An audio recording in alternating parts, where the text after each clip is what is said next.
ಅಜಿತ್ ಪವಾರ್ ಸಾವಿನ ಸುತ್ತ ಅನುಮಾನದ ಹುತ್ತ. ವೆಸ್ಟ್ ಬೆಂಗಾಲ್ ಸಿಎಂ ಮಮತಾ ಸ್ಫೋಟಕ ಹೇಳಿಕೆ. ಏನಾಗ್ತಿದೆ ಮಹಾರಾಷ್ಟ್ರ ರಾಜಕಾರಣದಲ್ಲಿ? ಮಹಾರಾಷ್ಟ್ರ ಡಿಸಿಎಂ ಅಜಿತ್ ಪವಾರ್ ಸಾವಿನ ಸುತ್ತ ಅನುಮಾನದ ಹುತ್ತವೇ ಎದ್ದು ನಿಂತಿದೆ. ಅವರ ಸಾವು ಹೇಗಾಯ್ತು? ಖಾಸಗಿ ವಿಮಾನ ಆಗಸದಿಂದ ದಿಢೀರ್ ನೆಲಕ್ಕೆ ಕಪ್ಪಳಿಸಿದ್ದು ಯಾಕೆ? ಪವಾರ್ ಅವರಿಗೆ ಯಾರಾದ್ರೂ ಶತ್ರುಗಳಿದ್ರ ಅನ್ನೋ ಆಂಗಲ್ ನಲ್ಲಿ ತನಿಖೆ ನಡೀತಾ ಇದೆ. ಅದರಲ್ಲೂ ವೆಸ್ಟ್ ಬೆಂಗಾಲ್ ಸಿಎಂ ಮಮತಾ ಬ್ಯಾನರ್ಜಿ ಎತ್ತಿರೋ ಆ ಒಂದು ಅನುಮಾನ ಇದೀಗ ಪ್ರಕರಣದ ದಿಕ್ಕು ದೆಸೆಯನ್ನೇ ಬದಲಾಯಿಸುತ್ತಿದೆ. ಹಾಗಾದ್ರೆ ಏನಾಗ್ತಿದೆ ಮಹಾರಾಷ್ಟ್ರ ರಾಜಕಾರಣದಲ್ಲಿ? ಆ ಕುರಿತ ಇನ್ಸೈಡ್ ಮಾಹಿತಿಯನ್ನ ಬಿಚ್ಚಿಡ್ತೇವೆ. ಆದ್ರೆ ಅದಕ್ಕಿಂತ ಮೊದಲು ಹಲೋ ಕನ್ನಡ ಯೂಟ್ಯೂಬ್ ಚಾನಲ್ ಅನ್ನ ಸಬ್ಸ್ಕ್ರೈಬ್ ಮಾಡ್ಕೊಳ್ಳಿ. ಹಾಗೇನೇ ಪಕ್ಕದಲ್ಲಿರೋ ಬೆಲ್ ಬಟನ್ ಅನ್ನು ಪ್ರೆಸ್ ಮಾಡಿ. ಅಜಿತ್ ಪವಾರ್ ಪ್ರಯಾಣ ಮಾಡುತ್ತಿದ್ದ ವಿಮಾನ ಏರ್ಪೋರ್ಟ್ ರನ್ವೇಗೆ ಎಂಟ್ರಿ ಕೊಟ್ಟು ಲ್ಯಾಂಡ್ ಆಗುವಾಗ ದಿಢೀರ್ ಸ್ಫೋಟಗೊಂಡಿದೆ. ಈ ಘಟನೆಯಲ್ಲಿ ಮಹಾರಾಷ್ಟ್ರ ಡಿಸಿಎಂ ಅಜಿತ್ ಪವಾರ್ ಸೇರಿದಂತೆ 5 ಜನರು ಮೃತಪಟ್ಟಿದ್ದಾರೆ. ಪರಿಸ್ಥಿತಿ ಹೀಗಿರುವಾಗ ಮಹಾರಾಷ್ಟ್ರ ಡಿಸಿಎಂ ಅಜಿತ್ ಪವಾರ್ ಸಾವಿನ ವಿಚಾರ ಇಡೀ ದೇಶದಲ್ಲಿ ಭಾರಿ ದೊಡ್ಡ ಚರ್ಚೆಗೆ ವೇದಿಕೆ ಒದಗಿಸಿದೆ. ಅಜಿತ್ ಪವಾರ್ ಸಾವಿನ ಘಟನೆ ಬಗ್ಗೆ ಅನುಮಾನ ಕೂಡ ವ್ಯಕ್ತವಾಗ್ತಿದೆ. ಅದರಲ್ಲೂ ವೆಸ್ಟ್ ಬೆಂಗಾಲ್ ಸಿಎಂ ಮಮತಾ ಬ್ಯಾನರ್ಜಿ ಸ್ಫೋಟಕ ಹೇಳಿಕೆ ಕೊಟ್ಟಿರೋದು ಈ ಪ್ರಕರಣಕ್ಕೆ ಹೊಸ ಆಯಾಮ ಮತ್ತು ಅನುಮಾನಗಳನ್ನು ಒದಗಿಸಿಕೊಡ್ತಾ ಇದೆ. ಇಂಟ್ರೆಸ್ಟಿಂಗ್ ಸಂಗತಿ ಏನಂದ್ರೆ ಅಜಿತ್ ಪವಾರ್ ಚುನಾವಣೆ ಪ್ರಚಾರಕ್ಕೆ ಹೊರಟಿದ್ದ ಸಮಯದಲ್ಲಿ ಈ ಘೋರ ದುರಂತ ಸಂಭವಿಸಿದೆ.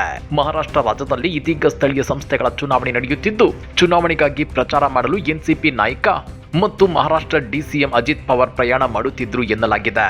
ಅಜಿತ್ ಪವಾರ್ ಮಂಗಳವಾರ ಮುಂಬೈನಲ್ಲಿ ನಡೆದ ಸಚಿವ ಸಂಪುಟ ಸಭೆಯಲ್ಲಿ ಭಾಗವಹಿಸಿದ್ರು. ಮಂಗಳವಾರ ಮುಂಬೈನಲ್ಲಿ ನಡೆದ ಸಚಿವ ಸಂಪುಟ ಸಭೆಯ ನಂತರ ನಿನ್ನೆ ಮುಂಬೈ ನಗರದ ಪುಣೆ ಕಡೆಗೆ ಅವರು ಪ್ರಯಾಣ ಬೆಳೆಸಿದ್ರು. ಆದ್ರೆ ಹೀಗೆ ಬಾರಾಮತಿ ವಿಮಾನ ನಿಲ್ದಾಣದಲ್ಲಿ ಲ್ಯಾಂಡಿಂಗ್ ಆಗುವಾಗ ಅಜಿತ್ ಪವಾರ್ ಅವರು ಇದ್ದ ವಿಮಾನ ರನ್ವೇ ಹಾದಿಯಲ್ಲೇ ಸ್ಫೋಟಗೊಂಡಿದೆ. ಈ ಭೀಕರ ವಿಮಾನ ದುರಂತದ ಬಗ್ಗೆ ಪಶ್ಚಿಮ ಬಂಗಾಳ ಮುಖ್ಯಮಂತ್ರಿ ಅನುಮಾನ ವ್ಯಕ್ತಪಡಿಸಿದ್ದು, ಗಂಭೀರ ಆರೋಪಗಳನ್ನು ಕೂಡ ಮಾಡಿದ್ದಾರೆ. ಮಹಾರಾಷ್ಟ್ರ ಡಿಸಿಎಂ ಅಜಿತ್ ಪವಾರ್ ಸಾವಿಗೆ ಕಾರಣವಾಗಿರುವ ಬಾರಾಮತಿ ವಿಮಾನ ನಿಲ್ದಾಣ ಘಟನೆಯ ಕುರಿತು ಸುಪ್ರೀಂ ಕೋರ್ಟ್ ಮೇಲ್ವಿಚಾರಣೆಯಲ್ಲಿ ತನಿಖೆ ನಡೆಸಬೇಕು ಅಂತೇಳಿ ಈಗ ಮಮತಾ ಬ್ಯಾನರ್ಜಿ ಆಗ್ರಹಿಸಿದ್ದಾರೆ. ಇದು ದೇಶದ ರಾಜಕೀಯ ನಾಯಕರ ಸುರಕ್ಷತೆಯನ್ನ ಪ್ರಶ್ನಿಸುವ ಮತ್ತು ಅಕ್ರಮದ ಸಾಧ್ಯತೆ ಸೂಚಿಸುತ್ತದೆ ಅಂತ ಗಂಭೀರ ಆರೋಪ ಮಾಡಿದ್ದಾರೆ. ಅಜಿತ್ ಪವಾರ್ ಅವರ ಸಾವಿನ ಸುದ್ದಿಯಿಂದ ನಾನು ಆಘಾತಕ್ಕೊಳಗಾಗಿದ್ದೇನೆ ಅಂತೇಳಿ ಬೇಸರ ಹೊರಹಾಕಿದ್ದಾರೆ. ಅಷ್ಟೇ ಅಲ್ಲ, ಈ ಘಟನೆಯನ್ನ ರಾಷ್ಟ್ರಕ್ಕೆ ಗಂಭೀರ ನಷ್ಟ ಎಂದಿದ್ದಾರೆ. ಅಲ್ಲದೆ ರಾಜಕೀಯ ನಾಯಕರಿಗೂ ಸುರಕ್ಷತೆ ಮತ್ತು ಭದ್ರತೆ ಇಲ್ಲ ಅಂತ ಆಕ್ರೋಶ ಹೊರಹಾಕಿದ್ದಾರೆ.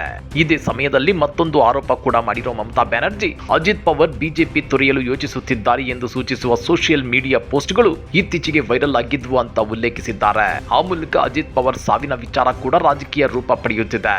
ಮತ್ತೊಂದು ಕಡೆ ನಮಗೆ ಸುಪ್ರೀಂ ಕೋರ್ಟ್ ನಲ್ಲಿ ಮಾತ್ರ ನಂಬಿಕೆ ಇದ್ದು ಬೇರೆ ಯಾವುದೇ ಸಂಸ್ಥೆಯ ಮೇಲಿಲ್ಲ ಅಂತ ಹೇಳಿದ್ದಾರೆ. ಮಮತಾ ಬ್ಯಾನರ್ಜಿ ಮಾಡಿರುವ ಆರೋಪಗಳು ಇದೀಗ ಮಹಾರಾಷ್ಟ್ರ ಡಿಸಿಎಂ ಅಜಿತ್ ಪವಾರ್ ವಿಮಾನ ಅಪಘಾತಕ್ಕೆ ಭಾರಿ ದೊಡ್ಡ ತಿರುವನ್ನ ಕೊಟ್ಟಿದೆ. ಇನ್ನು ಮಹಾರಾಷ್ಟ್ರ ರಾಜಕಾರಣವನ್ನ ಒಂದು ಸ್ವಲ್ಪ ಸೂಕ್ಷ್ಮವಾಗಿ ನೋಡೋದಾದ್ರೆ ಇಲ್ಲಿ ಭದ್ರವಾಗಿ ಬೇರೂರಿದ್ದ ಕಾಂಗ್ರೆಸ್, ಶಿವಸೇನೆ ಮತ್ತು ಎನ್ಸಿಪಿ ಪಕ್ಷಗಳನ್ನ ಒಡೆದು ಬಿಜೆಪಿ ಬಾವುಟ ನೀಡೋದಕ್ಕೆ ಬಿಜೆಪಿ ಮಾಡಿದ್ದು ಅಂತಿಂತ ರಣತಂತ್ರವನ್ನಲ್ಲ. ಅದು ಪಕ್ಕ ಒಡೆದು ಆಳುವ ನೀತಿ ಅಂದ್ರೆ ತಪ್ಪಾಗಲಾರದು. ಅದಕ್ಕೆ ಟ್ರಂಪ್ ಕಾರ್ಡ್ ಆಗಿ ಬಳಕೆಯಾಗಿದ್ದು ಅಜಿತ್ ಪವಾರ್. ಹೌದು ವೀಕ್ಷಕರೇ, 2003 ಜೂನ್ 27ರಂದು ಪ್ರಧಾನಮಂತ್ರಿ ನರೇಂದ್ರ ಮೋದಿ ಅವರು ಮಧ್ಯಪ್ರದೇಶದ ಭೂಪಾಲ್ನಲ್ಲಿ ವಿಧಾನಸಭಾ ಚುನಾವಣಾ ಪ್ರಚಾರದ ಭಾಷಣ ಮಾಡುತ್ತಿದ್ರು. ಈ ವೇಳೆ ಮಹಾರಾಷ್ಟ್ರದ ಎನ್ಸಿಪಿ ಪಕ್ಷ 70,000 ಕೋಟಿ ರೂಪಾಯಿಗಳ ಹಗರಣದಲ್ಲಿ ಸಿಲುಕಿದೆ ಅನ್ನೋ ಗಂಭೀರ ಆರೋಪ ಮಾಡಿದ್ರು. ಅಷ್ಟೇ ಅಲ್ಲ, ಆಪಾದಿತರನ್ನ ಮಟ್ಟ ಹಾಕುವುದಾಗಿ ಬಹಿರಂಗವಾಗಿ ಹೇಳಿದ್ರು. ಆದ್ರೆ ಪ್ರಧಾನಿ ನರೇಂದ್ರ ಮೋದಿ ಹೀಗೆ ವಾಗ್ದಾಳಿ ನಡೆಸಿದ 4 ದಿನಗಳಲ್ಲಿ ಅಜಿತ್ ಪವಾರ್ ಮಹಾರಾಷ್ಟ್ರದ ಡಿಸಿಎಂ ಆಗಿದ್ರು. ಇದನ್ನ ಪವಾಡ ಅನ್ನಬೇಕೋ ವಿಚಿತ್ರ ವಿಸ್ಮಯ ಅನ್ನಬೇಕೋ ಗೊತ್ತಾಗುತ್ತಿಲ್ಲ. ಇನ್ನ ಎನ್ಸಿಪಿ ಪಕ್ಷದ ಮೇಲೆ 70,000 ಕೋಟಿ ರೂಪಾಯಿ ಆಪಾದನೆ ಮಾಡಿದ್ದ ಮೋದಿಜಿ ಅಜಿತ್ ಪವಾರ್ ಬಿಜೆಪಿ ಜೊತೆಗಿನ ಸಮ್ಮಿಶ್ರ ಸರ್ಕಾರದಲ್ಲಿ ಡಿಸಿಎಂ ಆಗುತ್ತಿದ್ದಂತೆ ಅದನ್ನ ಮರೆತೇ ಹೋಗ್ಬಿಟ್ಟಿದ್ರು. ನಿಮ್ಗೆ ಗೊತ್ತಿರ್ಲಿ, 70,000 ಕೋಟಿ ರೂಪಾಯಿ ಅಂದ್ರೆ ಅದೇನ್ ಸಣ್ಣ ಮೊತ್ತವಾ? ನೋವೇ, ಚಾನ್ಸೇ ಇಲ್ಲ. ಸಿದ್ದರಾಮಯ್ಯನವರು ಪಂಚ ಗ್ಯಾರಂಟಿಗಳಿಗೆ ಪ್ರತಿ ವರ್ಷ 52,000 ಕೋಟಿ ರೂಪಾಯಿ ಖರ್ಚು ಮಾಡ್ತಾರೆ. ಅಂತದ್ರಲ್ಲಿ 70,000 ಕೋಟಿ ಅಂದ್ರೆ ಸಿದ್ದು ಸರ್ಕಾರ 1.25 ವರ್ಷ ಪಂಚ ಗ್ಯಾರಂಟಿಗಳಿಗೆ ಖರ್ಚು ಮಾಡುವಷ್ಟು ಹಣ. ಹೀಗಿದ್ರು ಪ್ರಧಾನಿಯವರು ತಾವೇ ಮಾಡಿದ 70,000 ಕೋಟಿಯ ಆರೋಪದ ಬಗ್ಗೆ ಎನ್ಸಿಪಿಯ ಅಜಿತ್ ಪವಾರ್ ಬಿಜೆಪಿ ಜೊತೆ ಕೈ ಜೋಡಿಸಿದ ಮೇಲೆ ಅದ್ಯಾಕೆ ಸುಮ್ಮನಾಗ್ಬಿಟ್ರು ಅನ್ನೋದೇ ಯಕ್ಷ ಪ್ರಶ್ನೆ. ಇಲ್ಲಿ ಗಮನಿಸಬೇಕಾದ ಮತ್ತೊಂದು ಅಂಶ ಏನಂದ್ರೆ, ಕೇಂದ್ರ ಬಿಜೆಪಿ ರಾಜ್ಯಗಳಲ್ಲಿ ಅಧಿಕಾರಕ್ಕೆ ಬರೋದಕ್ಕೆ ಏನ್ ಬೇಕಾದ್ರೂ ಮಾಡುತ್ತೆ. ಅದರಲ್ಲೂ ರಾಜ್ಯಗಳಲ್ಲಿರೋ ಸ್ಥಳೀಯ ಪ್ರಾದೇಶಿಕ ಪಕ್ಷಗಳನ್ನ ದೋಸ್ತಿ ಮಾಡಿಕೊಂಡು ಮಟ್ಟ ಹಾಕುತ್ತೆ. ಮತ್ತೊಂದು ಕಡೆ ಕಾಂಗ್ರೆಸ್ ಅಥವಾ ಬಿಜೆಪಿ ಅಥವಾ ಸರ್ಕಾರಗಳಿದ್ರೆ ಅಂತ ಸರ್ಕಾರಗಳನ್ನ ಕೆಡವಿ ಅಲ್ಲಿ ಬಿಜೆಪಿ ಬಾವುಟ ನೀಡುತ್ತೆ. ಅಂದ್ರೆ ಬಿಜೆಪಿ ಆಡಳಿತಕ್ಕೆ ಬರುತ್ತೆ. ಇದಕ್ಕಾಗಿ ಐಟಿ, ಇಡಿ ಮತ್ತು ಸಿಬಿಐ ಅಸ್ತ್ರಗಳನ್ನ ಜಳುಪಿಸುತ್ತಿರೋದು ಇದು ಮೊದಲೇನಲ್ಲ. ಮಹಾರಾಷ್ಟ್ರದಲ್ಲಿ ಪ್ರತಿಪಕ್ಷಗಳನ್ನ ಒಡೆದು ಅವುಗಳ ಸರ್ಕಾರವನ್ನ ಕೆಡವಿ ಬಿಜೆಪಿ ಸಮ್ಮಿಶ್ರ ಸರ್ಕಾರ ಸ್ಥಾಪಿಸಲು 70,000 ಕೋಟಿ ರೂಪಾಯಿಯ ಆರೋಪವನ್ನ ಕಡೆಗಣಿಸುವ ಪಕ್ಷ ಅಥವಾ ನಾಯಕ ಮಾಡುವ ಆಪಾದನೆಗಳನ್ನ ದೇಶ ಎಷ್ಟು ಗಂಭೀರವಾಗಿ ಸ್ವೀಕರಿಸಬೇಕು ಅನ್ನೋ ಪ್ರಶ್ನೆಯನ್ನ ಮತದಾರರು ಜಗ್ಗಿಸಿ ಕೇಳುವ ಕಾಲ ಬರಬೇಕಾಗಿದೆ. ಇನ್ನ ಪ್ರತಿಪಕ್ಷಗಳ ಪ್ರತಿಯೊಬ್ಬ ಭ್ರಷ್ಟ ನಾಯಕನನ್ನ ಮಟ್ಟ ಹಾಕೋದಾಗಿ 2023 ಜೂನ್ 27ರಂದು ಮೋದಿ ಅವರು ತಮ್ಮ ಅಬ್ಬರದ ಭಾಷಣದಲ್ಲಿ ಹೇಳಿದ್ರು. ಈ 70,000 ಕೋಟಿ ರೂಪಾಯಿ ಹಗರಣ ಆರೋಪಿ ಬೇರ್ಯಾರು ಅಲ್ಲದೆ ಖುದ್ದು ದಿವಂಗತ ಅಜಿತ್ ಪವಾರ್ ಅವರೇ ಆಗಿದ್ರು. ಆದ್ರೆ ಪ್ರಧಾನಿ ಮೋದಿ 70,000 ಕೋಟಿ ರೂಪಾಯಿ ಹಗರಣದ ಆರೋಪ ಮಾಡಿದ್ದು 2023 ಜೂನ್ 27ರಂದು. ಅಂದ್ರೆ 4 ದಿನಗಳ ನಂತರ ಎನ್ಸಿಪಿಯನ್ನ ಅಡ್ಡಡ್ಡ ಸೀಳಿತ್ತು ಬಿಜೆಪಿ.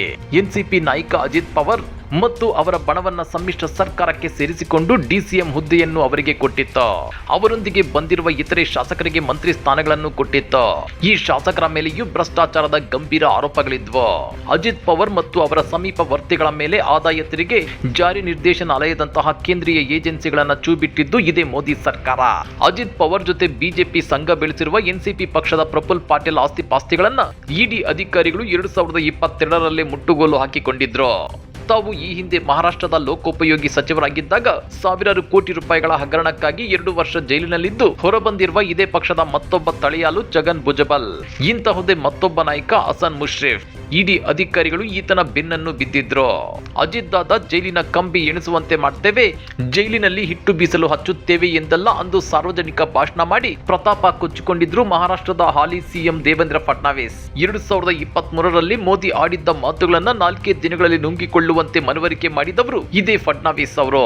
ಅಜಿತ್ ಪವಾರ್ ಪಾತ್ರಧಾರಿಯಾಗಿದ್ದ ಮತ್ತೊಂದು ಘಟನೆಯನ್ನ ಇಲ್ಲಿ ಖಂಡಿತ ನೆನಪಿಸಿಕೊಳ್ಳಲೇಬೇಕು.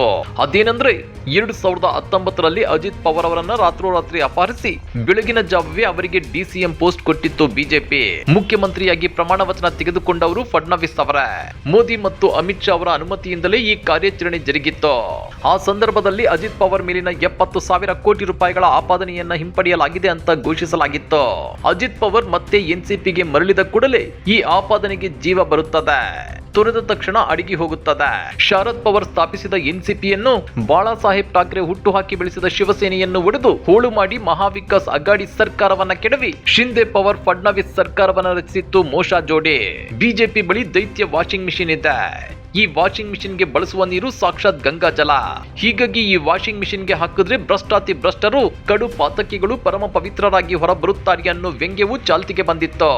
ಇನ್ನ ಐಟಿ, ಇಡಿ ಮತ್ತು ಸಿಬಿಐ ದಾಳಿ ಕೇವಲ ಪ್ರತಿಪಕ್ಷಗಳ ಸರ್ಕಾರಗಳಿರೋ ರಾಜ್ಯಗಳು ಪ್ರತಿಪಕ್ಷಗಳ ನಾಯಕರು ಟೀಕೆ ಟಿಪ್ಪಣಿ ಮಾಡುವವರ ಮೇಲಷ್ಟೇ ಆಗ್ತಿವೆ. ದಾಳಿ ನಡೆದ ನಂತರ ಕೆಲವರು ಬಿಜೆಪಿ ಸೇರಿದ್ದು ಇದೆ. ಬಿಜೆಪಿ ಸೇರಿದ ನಂತರ ದಾಳಿಗಳು ನಿಂತು ಬಿಡ್ತವೆ. ತನಿಖೆ ಕೂಡ ಕ್ರಮೇಣ ಸ್ಥಗಿತಗೊಳ್ಳುತ್ತದೆ. ಇನ್ನ ಮಹಾರಾಷ್ಟ್ರ ಡಿಸಿಎಂ ಅಜಿತ್ ಪವಾರ್ ಯಾಕೆ ಸತ್ರು, ಹೇಗೆ ಸತ್ರು ಅನ್ನೋದು ಬೇರೆ ವಿಷಯ. ಆದ್ರೆ ವೆಸ್ಟ್ ಬೆಂಗಾಲ್ ಸಿಎಂ ಮಮತಾ ಬ್ಯಾನರ್ಜಿ ಸೋಷಿಯಲ್ ಮೀಡಿಯಾದಲ್ಲಿ ವೈರಲ್ ಆಗ್ತಿರೋ ಅಜಿತ್ ಪವಾರ್ ಬಿಜೆಪಿ ತೊರೆಯಲು ಯೋಚಿಸುತ್ತಿದ್ದಾರೆ ಅನ್ನೋ ಪೋಸ್ಟ್ ಗಳನ್ನ ಕೋಟ್ ಮಾಡಿ ಅಜಿತ್ ಪವಾರ್ ಸಾವಿನ ಸುತ್ತ ಅನುಮಾನದ ಹುತ್ತ ಉಟ್ಕೊಂಡಿದೆ ಅಂತೇಳಿರೋದು ಇದೀಗ ಭಾರಿ ಕುತೂಹಲ ಕೆರಳಿಸುತ್ತಿದೆ. ಈ ಬಗ್ಗೆ ನೀವೇನಂತೀರಾ? ಕಮೆಂಟ್ ಮಾಡಿ, ವಿಡಿಯೋ ಲೈಕ್ ಮಾಡಿ, ಶೇರ್ ಮಾಡಿ. ಇಂಥ ಮತ್ತಷ್ಟು ರೋಚಕ ರಾಜಕೀಯ ಸುದ್ದಿಗಳನ್ನ ಮಿಸ್ ಮಾಡದೆ ನೋಡಬೇಕು ಅಂದ್ರೆ ಹಲೋ ಕನ್ನಡ ಯೂಟ್ಯೂಬ್ ಚಾನಲ್ ಅನ್ನ ಸಬ್ಸ್ಕ್ರೈಬ್ ಮಾಡ್ಕೊಳ್ಳಿ.